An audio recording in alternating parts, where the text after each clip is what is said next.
শুভ সন্ধ্যা বন্ধুরা, আপনাদের সকলকে আমার চ্যানেল প্রচেষ্টা রেবায় আবারও স্বাগত। বন্ধুরা, আজ আপনাদের জন্য আমার প্রিয় একজন লেখক সমরেশ মজুমদারের লেখা একটি ছোট গল্প নিয়ে এসে হাজির হয়েছে। বন্ধুরা, সমরেশ মজুমদারের কালজয়ী উপন্যাস সাতকাহন কালবেলা আমাদের প্রত্যেকেরই হৃদয়কে স্পর্শ করেছে। আশা করছি এই গল্পটিও আপনাদের খুব ভালো লাগবে। আসুন তাহলে শুনে নেওয়া যাক আমার আজকের নিবেদন সহযাত্রী।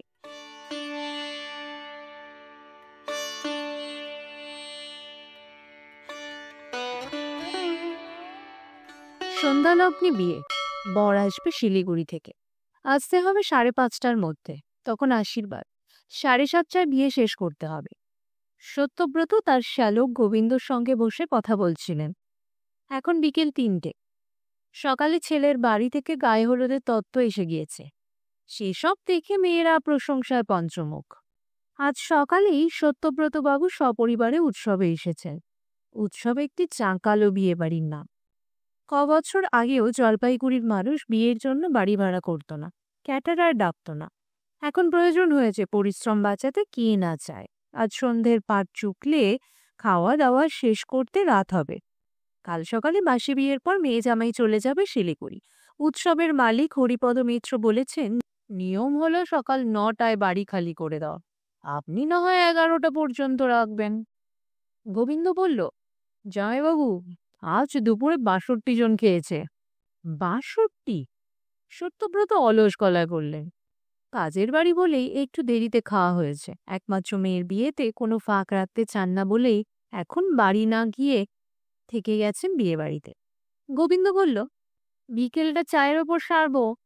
আপনি আবার জল খাবার দিতে বলবেন না। দিদি বলেছেন আমাকেই সব ম্যানেজ করতে হবে। বিস্কুটটা দিও, সেটা দেখা যাবে। গোবিন্দ মাথা নাড়ল। বর আনতে কে যাচ্ছে? বর? ও হ্যাঁ, এটা তুমি এতক্ষণে বললে। সোজা হয়ে বসলেন সত্যব্রত। আশ্চর্য, আপনার মেয়ের বিয়ে আর আমি সব মনে করিয়ে দেবো? সেই গৌহাটি থেকে ছুটে এলাম ভাগ্নের বিয়ে বলে, আমার সব মনে থাকবে? গোবিন্দ প্রতিবাদ করল, গাড়ি নিয়ে তুমিই বরং চলে যাও। সত্যব্রত জানালেন, আপনার মাথা খারাপ হয়ে গেছে জামাইবাবু? আমি গেলে এদিকটা কে সামলাবে? তাও ঠিক, আপনার ছেলেদের পাঠান। ওদের ওপর আমার আস্থা নেই গোবিন্দ। চালিয়াত বান্দর এক একজন। অনেকদিন পর শব্দটা শুনলাম। ঠিক আছে, আমি দেখছি। সত্যব্রত দুই পুত্রের বয়স 21 আর 20। দুজনেই কলকাতায় পড়ে, বেশ ঝকঝকে। তাদের ডেকে আনা হলে গোবিন্দ হুকুমটি জানালো, এখন 3:10, গাড়ি নিয়ে সোজা চলে যাও কদমতলায়। ওখানে ফুল দিয়ে সাজাতে বড়জোর 20 মিনিট। 4:30টার মধ্যে পৌঁছে যাবে শিলিগুড়িতে। বরপক্ষকে বলা আছে, বরযাত্রীরা আসবে বাসে। বর এবং এক একজনকে নিয়ে তোমরা সোজা চলে আসবে এখানে। আর হ্যাঁ, জলপাইগুড়ির মোড়ে পৌঁছে একটা ফোন করে দিও ফোন বুথ থেকে। মেয়েরা রেডি থাকবে বরণ করার জন্য। ইন্দ্রনীল এবং স্বপ্ননীলের মুখ দেখে বোঝা যাচ্ছিল তারাই প্রস্তাব পছন্দ করছে না। সেটা লক্ষ্য করে সত্যব্রত বললেন, কোনো আপত্তি শুনবো না, তোমাদের দিদির বিয়ে, দয়া করে এই কাজটুকু করো। সুমো গাড়িতে প্রচুর জায়গা থাকে, অতএব আরো 2জন বন্ধুকে সঙ্গে নিয়ে নিল দুই ভাই। কদমতলার ফুলের দোকান গাড়ি সাজাতে সময় নিল। বাপের কাছে ওই বাবুচ্ছে টাকা পাওয়া গিয়েছিল, তা থেকে বাঁচিয়ে ওরা ফেনিল কফি খেলো। শিলিগুড়ির হংকং মার্কেটে বিদেশি জুতা কেনার পরিকল্পনা করলো। তারপর ঘড়ি দেখে লাফিয়ে উঠল, বরকে নিয়ে আসতে হবে 5:30টার মধ্যে। এখনই 4:15? ড্রাইভারকে ছুটি দিয়েছে ওরা। ইন্দ্রনীল চালাচ্ছে, গান বাজছে টেপে। শিলিগুড়ি থেকে জলপাইগুড়ি মাত্র 45 মিনিটে পৌঁছানো যায় যদি রাস্তায় গাড়ি কম থাকে, কিন্তু আজই গাড়ির ভিড় দেখা গেল। স্বপ্ননীল বলল, সোজা নাকি বাইপাস ধর দাদা, সময় বাঁচবে। এক বন্ধু বলল, বাইপাস ধরলে হংকং মার্কেটে যাবি কি করে? আর হংকং মার্কেট, 5টার মধ্যে শিলিগুড়িতে পৌঁছতে হবে। বর নিয়ে ফিরতে না হয় 6:45 বাজবে। তাতেই ফাদারের গালাগাল শুনতে হবে। ইন্দ্রনীল বলল, মিছিমিছি কফি খেয়ে সময় নষ্ট করলি। স্বপ্ননীল বলল, তুই চুপ কর, আমি ঠিক সময় পৌঁছে যাব। ইন্দ্রনীল গম্ভীর গলায় বলল, মিছিমিছি কফি খেয়ে সময় নষ্ট করলি। স্বপ্ননীল বলল, তুই চুপ কর, আমি ঠিক সময় পৌঁছে যাব। ইন্দ্রনীল গম্ভীর গলায় বলল। দুই ভাই পাশের বাড়িতে কখনো যায়নি, ফলে পাড়া এবং বাড়ি খুঁজতে সময় লাগলো। বাড়ির সামনে বিশাল বাস দাঁড়িয়ে আছে, সানাই বাজছে, গেট ফুলে সাজানো। বরের গাড়ি দেখে বেরিয়ে এলো লোকজন। ওরা গাড়ি থেকে নেমে সবিনয়ে বলল, বাবা পাঠিয়েছেন বর নিয়ে যেতে। বরের বাবা অস্বস্তিতে পড়লেন। তোমাদের দেরি দেখে আমরা আর ঝুঁকি নিলাম না। তোমার বাবা বলেছিলেন যে 5:30টার মধ্যে পৌঁছতে হবে, তাই ওকে রওনা করে দিয়েছি। 10 মিনিট হয়ে গেল। তাহলে? স্বপ্ননীল হতাশ হলো। কেন, তোমরা আসার সময় কোনো ফুলে সাজানো গাড়িকে জলপাইগুড়ির দিকে যেতে দেখোনি? না তো। স্বপ্ননীল মাথা নাড়ল। ইন্দ্রনীল বলল, আমরা হাতিমোড় থেকে বাইপাস ধরেছিলাম, ওরা বোধহয় হাইওয়ে ধরে গেছে। বাড়ির মেয়েরা বাসে উঠেছিল। ইন্দ্রনীল বলল, আর কি হবে, আপনারা ইচ্ছে করলে কেউ কেউ আমাদের গাড়িতে আসতে পারেন। বরের বাবা বললেন, না না, আমরা সবাই একসঙ্গে যাব। তাহলে আমরা আসি, একটু মিষ্টি মুখ করে যাও। না না, আমাদের খুব তাড়াতাড়ি ফিরতে হবে। শিলিগুড়ির জনবহুল রাস্তায় যতটা দ্রুত সম্ভব গাড়ি চালিয়ে বাইপাস ধরল ইন্দ্রনীল। স্বপ্ননীল বলল, এখন কি হবে? বরের গাড়ি আর কত জোরে যাবে? আমরা বাইপাস দিয়ে স্পিড বাড়িয়ে যদি যাই, তাহলে বরের গাড়ি জলপাইগুড়িতে ঢোকার মুখেই ওদের ধরে ফেলবো। তোরা চুপচাপ দেখ। ইন্দ্রনীলের কথা শেষ হওয়া মাত্র গাড়ি যেন উঠতে লাগলো। একই বাইপাস, তার ওপর সন্ধ্যের মুখ বলে সামনে তেমন গাড়ি নেই। স্বপ্ননীলের সঙ্গে 3 বন্ধু চিৎকার করে গান ধরল টেপ রেকর্ডারের সঙ্গে গলা মিলিয়ে। হু হু করে গাড়িটা ছুটে যাচ্ছিল। উলু এবং শঙ্খ বাজিয়ে বরকে বরণ করা হলো। গোবিন্দ দেখল বরের সঙ্গে 2 জন মহিলা আর এক ভদ্রলোক নামলে। বরকে ভেতরে নিয়ে যাওয়া হলে এসে জিজ্ঞাসা করলে, আপনারা এই গাড়িতে এলেন? আমাদের ছেলেরা পৌঁছয়নি? না তো, কেউ আসছে না, অথচ সময় বয়ে যাচ্ছে দেখে আমরাই রওনা হলাম। বেশ করেছেন, কিন্তু আমরা যাদের পাঠিয়েছি তারা তো অনেকক্ষণ আগে বেরিয়েছে। বলেই গোবিন্দ তার জামাইবাবুকে ঘটনাটা জানিয়ে দিল। সত্যব্রত অত্যন্ত কুণ্ঠিত হলেন। করজোড়ে ক্ষমা চাইলেন ভদ্রলোকের কাছে। ভদ্রলোক উদার হলেন। ছি ছি, এসব বলবেন না, হয়তো ওদের গাড়ি খারাপ হয়ে গেছে, অনেক কারণ ঘটতে পারে। এটা নিয়ে কোনো তিক্ততা কাম্য নয়, আমরাও কিছু মনে করিনি। বরকে বসানো হয়েছে বরাসনে। সেখানে মেয়েদের ভিড় উপচে পড়ছে। অতিথিদের আগমন শুরু হয়ে গেল। বর দেখে এসে অনেকেই সত্যব্রত বাবুর কাছে প্রশংসা করে যাচ্ছে। ছেলে কি করে? কম্পিউটার সায়েন্স নিয়ে পাশ করে কলকাতায় বড় চাকরি করছে। শিলিগুড়ির ছেলে শুনলাম। হ্যাঁ, ওদের বাড়ি শিলিগুড়িতে। হঠাৎই আমার বন্ধু সম্বন্ধটা আনলো। শুনেছি বিয়ের মাস 6 বাদে বউ নিয়ে বিদেশে যাবে চাকরি করতে। বাহ, কপাল গুনে ভালো জামাই পেয়েছেন। এইসব কথার জবাব দিতে দিতে সত্যব্রত ছুটলেন ভেতরে। সেখানে টেবিল পড়েছে। ক্যাটারার ছেলেটি এখন জলপাইগুড়িতে খুব নাম করেছে। তাকে দেখেই ছুটে এলো। বলুন মেসমশাই, সব ঠিক আছে তো? সত্যব্রত জানতে চাইলেন। দেখো শ্যামল, এদিকটা নিয়ে আপনি একদম মাথা ঘামাবেন না। আপনার অসম্মান মানে জলপাইগুড়ির অসম্মান। স্পেশাল পাবদা নিয়েছি, এক একটা প্রায় 1 ফুট। বরযাত্রীদের খাওয়ার সময় বলবেন গলদা চিংড়ির মালাইকারি খাওয়াবো। শ্যামল হাসল। এটা তো কথা ছিল না হে, চিংড়ি দিতে আমি বলিনি। দিলে কি খুব অসুবিধা হবে? শ্যামল যেন ঘাবড়ে গেল। না, তা কেন হবে? দামটা তো দিতে হবে আমাকেই। এমনিতেই তো 2 রকমের মাছ আর মাংস আছে। সত্যব্রত খুব বিরক্ত বোধ করলেন। ও না না, চিংড়ির দাম আপনাকে দিতে হবে না মেসমশাই। সে কি, কেন? বরযাত্রী তো জনা সত্য। আমি 100 জনের ব্যবস্থা করেছি। এই চিংড়িটা ওদের আমার তরফে জলপাইগুড়ির উপহার। যান ওদিকটা দেখুন। শ্যামল ফিরে গেল তার কাজে। বাইরে তখন এসেছে চিৎকার। কি এসেছে? না, বরযাত্রীর বাস এসে গেছে। গোবিন্দ কয়েকজনকে সঙ্গে নিয়ে তাদের অভ্যর্থনা করছে। সত্যব্রত এগিয়ে এসে বরকর্তা সতীনাথ বাবুকে নমস্কার জানালেন। সতীনাথ বললেন, চন্দ্রনাথ নিশ্চয়ই এসে গেছে। হ্যাঁ হ্যাঁ, অনেকক্ষণ। আশীর্বাদ হয়ে গেলেই বিয়ের কাজ শুরু হয়ে যাবে। পথে কোনো কষ্ট হয়নি তো? যা রাস্তাঘাটের অবস্থা। সত্যব্রত জিজ্ঞাসা করলেন। না না, টানা চলে এসেছি। ওহো, চন্দ্রনাথ চলে আসার মিনিট 10 পরে আপনার ছেলেরা বন্ধুদের সঙ্গে নিয়ে আমার ওখানে হাজির। বর চলে এসেছে শুনে খুব লজ্জায় পড়েছিল বেচারারা। পরিমরি করে ছুটে এসেছে বোধহয়। সতীনাথ জানালেন। ছেলে দুটোর মুণ্ডপাত করবেন এমন অবকাশ পেলেন না সত্যব্রত। আশীর্বাদের পালা চোকোতে হলো। ছেলেকে তিনি ঘড়ি আংটি দিলেন, আর ওরা মেয়েকে দিলেন হীরের আংটি, হিয়ে বসানো কানের দুল। পাত্রপক্ষের প্রশংসা শুরু হয়ে গেল বিয়েবাড়িতে। সত্যব্রত ভাবতে পারেননি এতটা। বিয়ের কাজ শুরু হয়ে যাবার পর এক ফাঁকে তিনি গোবিন্দকে ধরলেন। গোবিন্দ তখন খেতে বসা প্রথম ব্যাচকে দেখাশোনা করছিল। একটু নির্জনে নিয়ে গিয়ে তিনি মনের ঝাল ঝাড়লেন শালার ওপর। তোমার ভাগ্নেদের কাণ্ড দেখেছ তো? বন্ধুদের নিয়ে শিলিগুড়ি গিয়েছে ফুর্তি করতে। এসব তোমার দিদির প্রশ্রয় হয়েছে। আদর দিয়ে তিনি তার ছেলেদের মাথা খেয়ে ফেলেছেন। ওরা এখনো ফেরেনি? গোবিন্দ জানতে চাইল। ফিরলে আমি জুতো পেটা করব। না না জামাইবাবু, বিয়ে বাড়িতে ওসব করবেন না।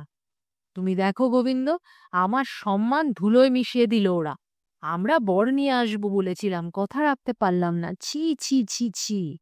তাতে তেমন হেরফের হয়নি। পাত্রপক্ষ ভালো মানুষ।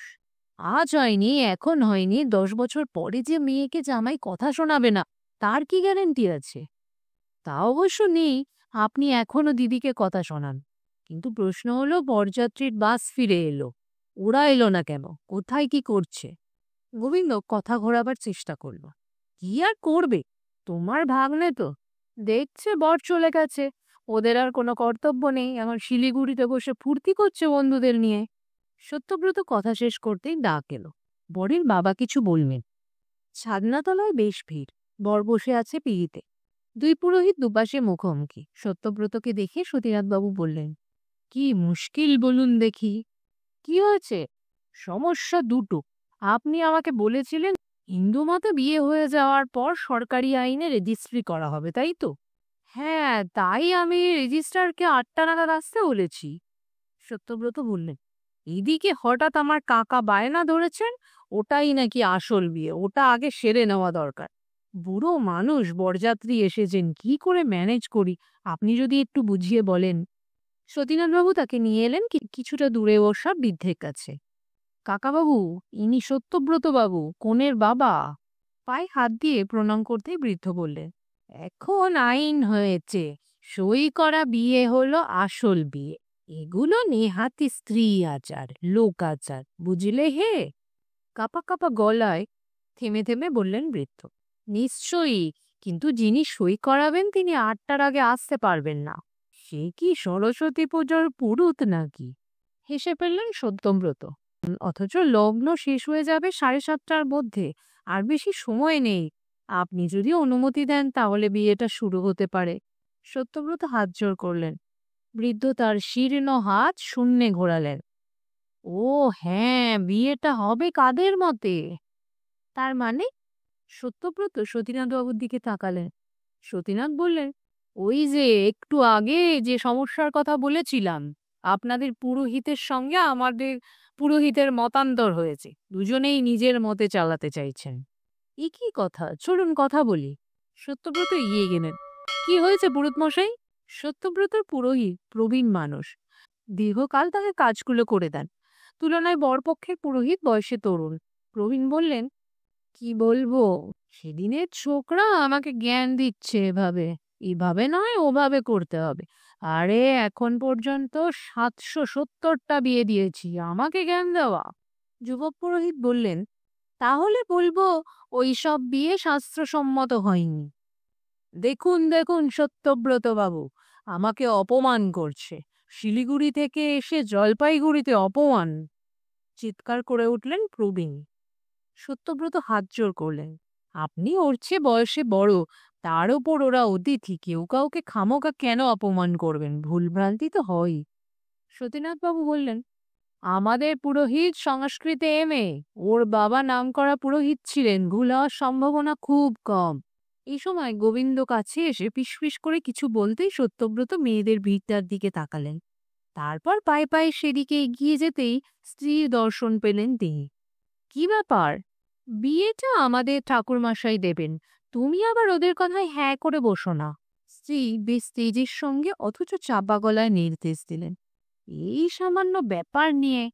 ওর বাবা আমাদের বিয়ে দিয়েছিলেন, মনে নেই? ঝাঁঝিয়ে উঠলেন স্ত্রী। ফিরে এলেন সত্যব্রত।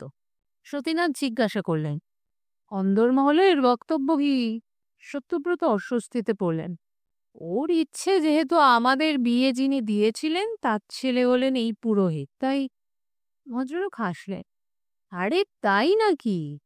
তাহলে এক কাজ করা যাক, আপনার পুরোহিত বিয়েটা দিন, আমাদের পুরোহিত বাসি বিয়ে দেবে। বেশ তো। সত্যব্রত দেখলেন তাদের পুরোহিতের মুখে হাসি ফুটল। পুরোহিত বললেন, গোত্রান্তর হয়ে যাওয়ার পর তো আমাদের হাত থেকে বেরিয়ে যাবে, তা বাসি বিয়ে হবে কোথায়, এখানে না শিলিগুড়িতে? বরপক্ষের পুরোহিত বললেন, শিলিগুড়িতে। সতীনাথবাবু বললেন, কিন্তু সেখানে তো কোনো ব্যবস্থা করা নেই, কথা ছিল এখানেই সেসব শেষ করে ফিরবো। বরপক্ষের পুরোহিত বললেন, ব্যবস্থা করতে বেশি সময় লাগবে না, আজ যখন বরযাত্রীরা ফিরে যাবে আমি ওদের সঙ্গে নিয়ে সব আয়োজন করে রাখবো। বিয়ে শুরু হয়ে গেল। অতিথিরা আসছেন, বিয়ে বাড়ি জমজমাট। তার এক ফাঁকে গোবিন্দকে ধরলেন সত্যব্রত। হারামজাদারা এসেছে, এলে বলবে আমার ধারে কাছে না আসতে। পাত্রপক্ষ অত্যন্ত ভদ্রলোক বলে বেঁচে গেলাম। গোবিন্দ মাথা নেড়ে ছুটল আর একটা দিক সামাল দিতে। কনেকে নিয়ে আসা হলো ছাদনাতলায়। বেনারসিতে তাকে আজ আরো সুন্দর দেখাচ্ছে। কনের নাম দিয়া। বিয়ের পিঁড়িতে বসানো হলো তাকে। সম্প্রদান করবেন সত্যব্রত ছোট ভাই। পুরোহিত কাজ শুরু হয়ে গেল। পুলিশের গাড়িটা বিয়েবাড়ির সামনে একটু থেমে এগিয়ে এলো। এখন রাত, রাস্তায় লোকজন কম, যা কিছু ভিড় তা বিয়েবাড়ির সামনে। জিপ থেকে যে অফিসার এসে নামলেন তার পরনে ইউনিফর্ম নেই। বিয়েবাড়ির গেটে এসে ইতস্তত করছিলেন তিনি। পাড়ার এক ছেলে তাকে অভ্যর্থনা জানালো। আসুন আসুন মেজবাবু। সেকেন্ড অফিসার হাত নাড়লেন। ঠিক আছে ঠিক আছে। সে সময় সত্যব্রত বাবুর এক প্রতিবেশী নেমন্তন্ন খেয়ে বেরুচ্ছিলেন, যাকে সেকেন্ড অফিসার ভালো করে চেনেন। তাকে দেখা মাত্র তিনি যেন হাতে পাঁজি পেলেন। ভদ্রলোকের হাত ধরে বাড়ি থেকে বেরিয়ে খানিকটা নির্জনে গিয়ে নিচু গলায় কিছু বলে জিজ্ঞাসা করলেন, কি করি বলুন তো? ভদ্রলোক কোনো মতে বলতে পারলে, সর্বনাশ, বিয়ে হয়ে গিয়েছে? সেকেন্ড অফিসার জানতে চাইলেন। না, সম্প্রদান চলছে। তার মানে ৮ ঘন্টা বাকি। এক কাজ করি, ৮ ঘন্টা বাদে ঘুরে আস। সেই ভালো সেই ভালো। কথা দুটো বলে ভদ্রলোক দ্রুত পা চালালেন। অফিসার তার জিপ নিয়ে চলে গেলেন পাড়া ছেড়ে। ছাদনাতলায় শুভদৃষ্টি এবং মালাবদল হয়ে গেল। শঙ্খ এবং উলুধ্বনিতে বিয়েবাড়ি মুখরিত। বিয়েবাড়ির ঠিক পাশের দোতলা বাড়িতে রবীনবাবুর। তার বাড়ির লোকজন আমন্ত্রিত হয়ে গিয়েছে বিয়েবাড়িতে। তিনি বাড়ি পাহারা দিচ্ছিলেন। হঠাৎ তার ফোন বাজল। ফোনের বক্তব্য শুনে চিৎকার করে উঠলেন তিনি। তার আর্তনাদের আওয়াজে বিয়েবাড়ির আওয়াজ ছাপিয়ে অনেকের কানে এলো। কোনো বিপদ হয়েছে বুঝে কয়েকজন ছুটে গেল ওই বাড়িতে। সদর দরজা বন্ধ, সবাই কারণ জিজ্ঞাসা করতে লাগলো। শেষ পর্যন্ত কাঁদতে কাঁদতে বারান্দায় এলেন ভদ্রলোক। খোকা হাসপাতালে, এইমাত্র সেখান থেকে ফোন এসেছিল, খুব খারাপ অবস্থা, ওকে চিনতে পেরে একজন ফোন করেছিল। হাসপাতালে কেন, কি হয়েছে? আমি জানি না, আমি জানি না। এই সময় পুলিশের গাড়িটা ফিরে এলো। গাড়ি থেকে নেমে সেকেন্ড অফিসার জিজ্ঞাসা করলেন, বিয়ে হয়ে গিয়েছে? হ্যাঁ, কেন বলুন তো? গোবিন্দ জিজ্ঞাসা করল। বাড়ির গার্জিয়ানদের কাউকে ডাকুন। আমি মেয়ের মামা, আমাকে বলুন। ও, আজ সন্ধেবেলায় শিলিগুড়ি জলপাইগুড়ির বাইপাসে একটা অ্যাক্সিডেন্ট হয়েছে। ৩ জন স্পট ডেড। একজনকে হাসপাতালে ভর্তি করা হয়েছে। সুমো গাড়ির নাম্বার অনুযায়ী বোঝা যাচ্ছে ওর মালিক সত্যব্রত বাবু। সেকেন্ড অফিসার জানালেন। শোনা মাত্র গোবিন্দ চিৎকার করে উঠল। লোকজন বেরিয়ে আসতে লাগলো বিয়ে বাড়ি থেকে। সত্যব্রত, কি হয়েছে কি হয়েছে বলে ছুটে এলেন। গোবিন্দ তাকে জড়িয়ে ধরে কেঁদে উঠল। সর্বনাশ হয়ে গিয়েছে জামাইবাবু, সুমো সুমো অ্যাক্সিডেন্ট করেছে। সে কি? সত্যব্রত টলতে লাগলেন। ইন্দ্রনীল স্বপ্ননীলের সঙ্গে ওদের 2 বন্ধু ছিল। ইনি বলছেন 3 জন স্পট ডেড। গোবিন্দর কথা শেষ হওয়া মাত্র সত্যব্রত মাটিতে লুটিয়ে পড়লে। খবর পৌঁছে গেল ভেতর বাড়িতে। কান্নার রোল উঠল। উন্মাদিনীর মতো ছুটে এলেন সত্যব্রত স্ত্রী। কে বলেছে কে বলেছে আমার ছেলেরা মরে গেছে? বিশ্বাস করি না আমি। দেখুন, একজন বেঁচে আছে, সে আপনার ছেলে কিনা আমি জানি না। অফিসার বললেন, আমার ছেলে বেঁচে আছে এখনো। দোতলা থেকে রবীনবাবু চিৎকার করলেন। শোনামাত্র সত্যব্রত স্ত্রী জ্ঞান হারালেন। ওদের ধরাধরি করে ভেতরে নিয়ে যাওয়া হলো। কেউ একজন চিৎকার করল, শালাই বটটাই অপয়া। আরেকজন ধমকালো, আহ, পুরুষ মানুষ কখনো অপয়া হয়? গোবিন্দ বলল, ওসব জানি না, তবে বর যদি সাত তাড়াতাড়ি বেরিয়ে না আসতো, ওদের গাড়িতে আসতো, তাহলে এই অ্যাক্সিডেন্টটা হতো না। সত্যব্রতর ভাই দেবব্রত বললেন, এখন কি হবে বিয়েটা? বিয়ে? আপনার কি মাথা খারাপ হয়ে গেছে দেবুদা? গোবিন্দ চিৎকার করল, দুই ভাই মর্গে শুয়ে আছে আর মেয়ের বিয়ে হবে? ইস, একটু আগে যদি জানা যেত। একজন বলল, পুলিশকে তো আধ ঘন্টা আগে এসেছিল, তখন কিছু বলেনি। হ্যাঁ? গোবিন্দ ছুটে গেল সেকেন্ড অফিসারের সামনে। আপনি এসেছিলেন? খবরটা নিয়ে এসেছিলেন? হ্যাঁ, কিন্তু কিন্তু কি বলুন বলুন। তখন শুভ কাজ শেষ হয়নি, খবরটা দিলে বিয়ে হবে না, কোনে বিপদে পড়ে যাবে, তাই ভেবে ফিরে গিয়েছিলাম। আপনাদের ভালো করতে চেয়েছিলাম আমি। ভালো করতে চেয়েছিলেন? মেয়েটাকে জলে ভাসিয়ে দিয়ে গেছেন। একজন মুঠো তুলল আকাশে। তখন জানালে বিয়েটাই হতো না, বেঁচে যেত মেয়েটা। সে কি? অফিসার অবাক। এরকম অপয়া ছেলের বউ হতে হতো না। আপনার বিরুদ্ধে এসপির কাছে আমরা কমপ্লেন করব, যা খুশি তাই আপনি করতে পারেন না। ছাদনাতলায় বর বসেছিল চুপচাপ। তার আশেপাশে বরযাত্রীদের দল মুখ নিচু করে রয়েছে। একটু আগে মুকুট মালা খুলে ফেলে কোণে ছুটে গেছে অন্দরমহলে কাঁদতে কাঁদতে। সতীনাথবাবু গম্ভীর হয়ে আছেন, কি করবেন ভেবে পাচ্ছেন না।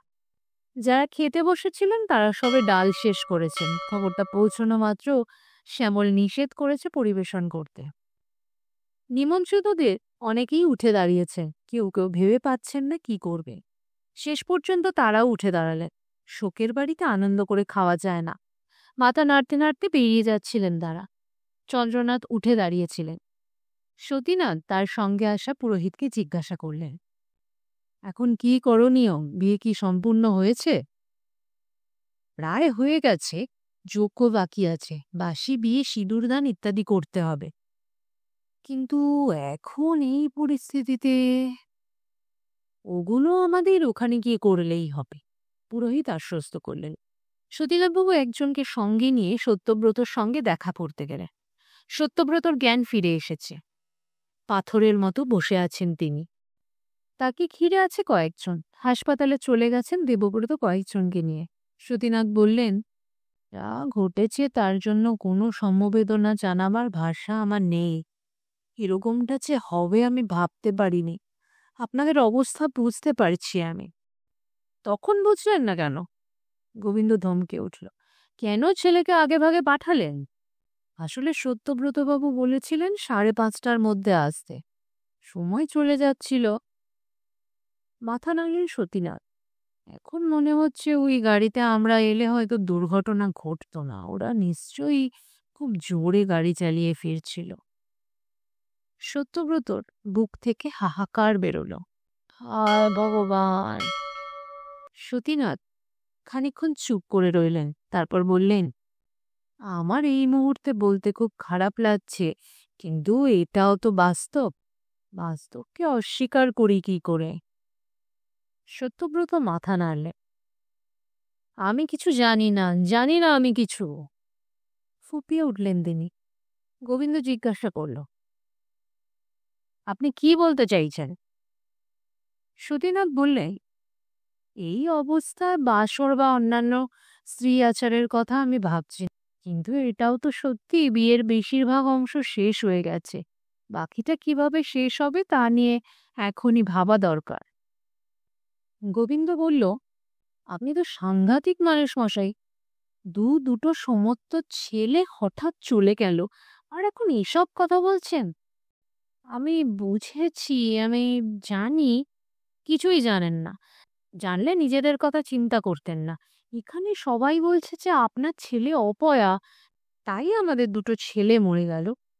আপনি অযথা রাগ করছেন। আপনারা আবার আত্মীয়, এটা যেমন আপনাদের শোকের সময় আমাদেরও। কিন্তু বিয়েটা যদি অসমাপ্ত থাকে তাহলে ছেলে মেয়ে দুজনেরই জীবন। আপনার মতলবটা কি? আমি ভাবছি এখানে যখন আর কোনো কাজ করা সঙ্গত নয় তখন কনেকে শিলিগুড়িতে নিয়ে যাই। কাল সকালে অতি সাধারণভাবে বাকি কাজটা সেরে ফেলি। কেউ কিছু বলল না। গোবিন্দ তাদের পুরোহিতকে ডেকে বলতেই তিনি বললেন, এ বাড়িতে এখন অসহ্য চলছে, কোনো শুভ কাজ হবে না। তবে মেয়ের গোত্রান্তর হয়ে গেছে, ওর অসহ্য 3 দিনের, তারপর বাকি কাজটা করা যেতে পারে। সতীনাথ মাথা নাড়লেন। তবে তাই হোক, 3 দিন বাদে আমরা এসে ওকে নিয়ে যাব। কেউ কোনো কথা বলল না। একটু অপেক্ষা করে সতীনাথবাবু ফিরে গেলেন ছাদনাতলায়। মেয়ে মহল থেকে আর্ত কান্না ছাড়া এ বাড়িতে আর কোনো আওয়াজ নেই। বিয়ে বাড়ি উজ্জ্বল করছিল যে আলোগুলো, তাদের নিভিয়ে দেওয়া হয়েছে। আশেপাশে বাড়ির মানুষ শোকার্তদের পাশে এসে দাঁড়িয়েছে নতমুখে। মৃতদেহগুলোকে পোস্টমর্টেম না করে পুলিশ ছাড়বে কিনা সে ব্যাপারে তারা মৃদুস্বরে আলোচনা করছে। বরযাত্রীরা চন্দ্রনাথকে ঘিরে দাঁড়িয়েছে। বরের সাজ সে খুলে ফেলেছে। তাদের ভাবভঙ্গি দেখে মনে হচ্ছিল এইরকম অস্বস্তিকর পরিবেশ থেকে চলে যেতে পারলেই ভালো হয়। এই সময় সতীনাথবাবু এলেন। তাকে একজন বয়স্ক বরযাত্রী জিজ্ঞাসা করলেন, কি কথা হলো? সতীনাথবাবু বললেন, এখন এই ব্যাপারে কথা বলা মানেই অস্বস্তিতে ফেলা, কিন্তু আমাদের দিকটাও তো ভাবা দরকার। ভদ্রলোক বললেন, আমি ভাবছি এখানকার কোনো হোটেলে থেকে যাই, এরকম বিপদের সময় চলে গেলে নিজের খারাপ লাগবে। সতীনাথ বললেন, আমার কি করা উচিত? তোমার সঙ্গে থামবো? চন্দ্রনাথ জিজ্ঞাসা করল, না, তুমি বরং চলে যাও। এখানকার কেউ কেউ উত্তেজনায় যুক্তি হারিয়ে ফেলেছে, তাই তোমার এখানে থাকার দরকার নেই। সতীনাথ বললেন। এই সময় শ্যামল এসে দাঁড়ালো সতীনাথের সামনে। আপনারা কি চলে যাচ্ছেন? হ্যাঁ ভাই, কিন্তু আপনি? আমি ক্যাটারিং এর দায়িত্বে ছিলাম। তাহলে আপনাদের খাবার আমি প্যাক করে দিচ্ছি, সঙ্গে নিয়ে যান। শ্যামল বিনীত গলায় বলল। অধিকাংশ বরযাত্রী যে খুশি হয়েছে তা তাদের মুখ দেখে বোঝা যাচ্ছিল। এখন রওনা হয়ে বাড়ি ফিরতে রাত হবে। প্রত্যেকের বাড়িতেই জানে ভালো ভালো খাবার খেয়ে ফিরে আসবে। খালি পেটে ফিরে গেলে বাড়িতে খাবার নাও জুটতে পারে। অতএব এই প্রস্তাবে যেন স্বস্তির নিঃশ্বাস ফেলল তারা। কিন্তু মাথা নাড়লেন সতীনাথ। না ভাই, আপনি যা দেবেন তা তো উৎসবের খাওয়া। এই শোকের সময় ওগুলো আমাদের গলা দিয়ে নামবে না। শ্যামল আর জোর করল না। ঠিক তখনই ভেতরে চেঁচামেচি শুরু হলো। মহিলারা নিষেধ করছেন কাউকে, কিন্তু যাকে নিষেধ করা হচ্ছে সে শুনতে চাইছে না। আর তারপরেই ব্রাইট ছিটকে বেরিয়ে এলো দিয়া। তার চুল আলুথালু, চোখ ফোলা, মুখে প্রসাধনের বিন্দুমাত্র চিহ্ন নেই। বর এবং বরযাত্রীদের দলটাকে দেখিয়ে এগিয়ে এলো সামনে। দেখুন, আপনাদের একটা কথা বলা দরকার। শুনলাম 3 দিন পরে আমাকে শিলিগুড়িতে নিয়ে যাবার পরিকল্পনা হয়েছে, কারণ মঞ্চের কয়েকটা শব্দ নাকি আমার গোত্র পাল্টে দিয়েছে। এটা আমি মানি না। আমার 2 ভাই আজ মারা গেছে আমার জন্য। আমার জন্যে, শুধু আমার জন্যে শিলিগুড়ি যেতে হয়েছিল বলে ওরা চলে গেল। আমি এই অবস্থায় আপনাদের ওখানে কিছুতেই যেতে পারবো না। আর আমি বুঝতে পারছি না এই ঘটনার পরেও আপনারা এখানে দাঁড়িয়ে আছেন কেন? কিসের আশায়? প্রশ্নটা ছুড়ে দিয়ে একটু অপেক্ষা করে দিয়া কাঁদতে কাঁদতে ভেতরে চলে গেল। চন্দ্রনাথ বলল, বাবা চলো।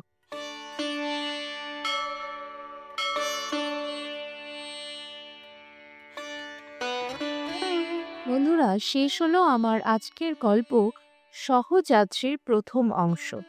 প্রথম অংশের শেষটা খুব একটা ভালো নয়। আমার মতো আপনাদেরও মন নিশ্চয়ই বিমর্ষ হয়ে গেছে। সম্পূর্ণ গল্পের শেষটা কিন্তু এতটা দুঃখজনক নয়। দিয়ার পরবর্তী জীবন কেমন কাটতে চলেছে? চন্দ্রনাথের সাথে কি দিয়ার বিয়েটা হবে, না শেষ পর্যন্ত এভাবেই কাটবে দিয়ার জীবন? জানতে হলে অবশ্যই শুনতে হবে গল্পের পরবর্তী অংশ। গল্পের পরবর্তী অংশ নিয়ে আমি রেবা ফিরে আসছি রবিবার সন্ধে ঠিক 7টা 5-এ। ব্যাস বন্ধুরা, শেষ হলো আমার আজকের নিবেদন। বন্ধুরা, আমার উপস্থাপনা আপনাদের কেমন লাগছে সেটি অবশ্যই আমাকে কমেন্ট বক্সে কমেন্ট করে জানান। আর ভালো লাগলে অবশ্যই একটা লাইক, কমেন্ট, শেয়ার এবং সাবস্ক্রাইব করে দেবেন। আপনাদের একটা ছোট্ট লাইক, শেয়ার এবং সাবস্ক্রিপশন আমার এগিয়ে যাওয়ার মূল পাথেয়। দেখা হবে পরবর্তী দিনে একটি নতুন গল্প নিয়ে। আপনারা সবাই ভালো থাকুন, সুস্থ থাকুন এবং অবশ্যই সাথে রাখুন আমার চ্যানেল প্রচেষ্টায় রেবাকে।